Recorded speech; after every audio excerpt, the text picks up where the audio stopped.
শুভ সকাল বন্ধুরা। আমি চলে এসেছি, আমার একটু ঠান্ডা লেগেছে, এই জন্য এটা একটু মাথায় দিয়ে নিলাম। কিছু বলার আছে। কালকে টিভিতে একটু দেখলাম ছেলে ধরার খুব উৎপাত হচ্ছে, তাই আমার মেয়েকে ফোন করে বললাম যে ওরা তো খবর দেখে না, আমাদের সারাক্ষণই বেশিরভাগই সময়তেই খবর দেখে আমার বর কাছ থেকে এসে, মাঠের থেকে এসে। তো দেখলাম ছেলে ধরা খুব উৎপাত করছে ওদের ওখানে মুর্শিদাবাদে লালগোলা বলে একটা জায়গা, মানে লালগোলা। তো আমি যথারীতি রাত্রেবেলা আচমকিত হয়ে গেলাম, আর আমি আমার মেয়েকে ফোন করে বললাম যে দেখ বাবু, এরকম এরকম ব্যাপার, তো ভাইকে হচ্ছে সাবধানে রাখবি। আমার মেয়ে যথারীতি কথাটা শুনে তো ভয় পেয়ে গেল। দিয়ে ভয় পেয়ে বললো, মা তাহলে কি আমি তোমাদের ওখানে চলে যাবো?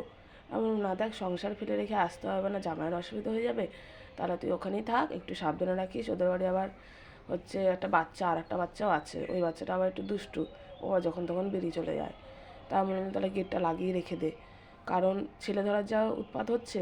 তা আমি সেটা উদ্দেশ্যে বলছি আর কি, যে যাদের আর কি বাচ্চা টাচ্চা আছে তারা সবাই সচেতন হয়ে যাও। এরকম আশেপাশে অনেক অচেনা মানুষ ঘুরে বেড়াবে, কখন নিয়ে চলে যাবে তুমি হচ্ছে বুঝতেও পারবে না। এই জন্য একটুনি বাচ্চাদেরকে অন্য কারোর কাছে না দেওয়ার থেকে নিজের কাছে নিয়ে রাখো।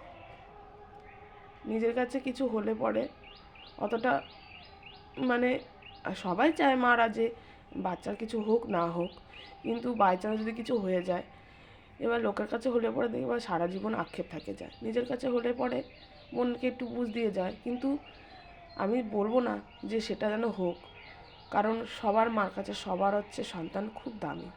আমার কাছে যেমন আমার মা দামি, মার কাছেও আমি সেরকম দামি। এই জন্য তোমরা সচেতন হয়ে যাও। এরকম যদি কোনো অচেনা মানুষ চারিপাশে আশেপাশে ঘোরাঘুরি করে, তাদেরকে যেন চোখের মানে দৃষ্টি থেকে আলাদা করবে না। যদি দেখেছো না পাশে হলো কারোর বাড়িতে গেছে যে ভিক্ষা করতে বা যাই হোক, তুমি যদি দেখো, পরক্ষণে তুমি তোমার আশেপাশের লোকজনকে বলবে যে এরকম ধরনের মহিলা বা পুরুষ আমাদের বাড়ির আশেপাশে ঘুরে বেড়াচ্ছে। তুমি দেখবা তোমার আশেপাশের লোকও সচেতন হয়ে যাবে, আর তাহলে তারা বাচ্চা আর নিতে পারবে না। সকালে সবাই ভালো থেকো, সুস্থ থেকো, সবার শুভকামনা। আমিও ভালো থাকি, তোমরাও ভালো থাকো। আর আমার ভিডিও যদি তোমাদের ভালো লেগে থাকে, একটা কমেন্ট করে যাও, একটা শেয়ার করে দিও, আর একটা হচ্ছে তোমার লাইক করে দিও। আর কমেন্ট করে জানিও যে আমি কীরকম ভিডিও করি, কারণ আমি তোমাদের ভিডিও দেখছি সত্য, কিন্তু কেউ কমেন্ট করছে না, এর জন্য আমি জানতে পারছি না যে আমার ভিডিওগুলো কীরকম হচ্ছে। আমি তোমাদের কাছ থেকে অনুপ্রেরণা পাবো। এটুকুনি বলে আমি শেষ করলাম।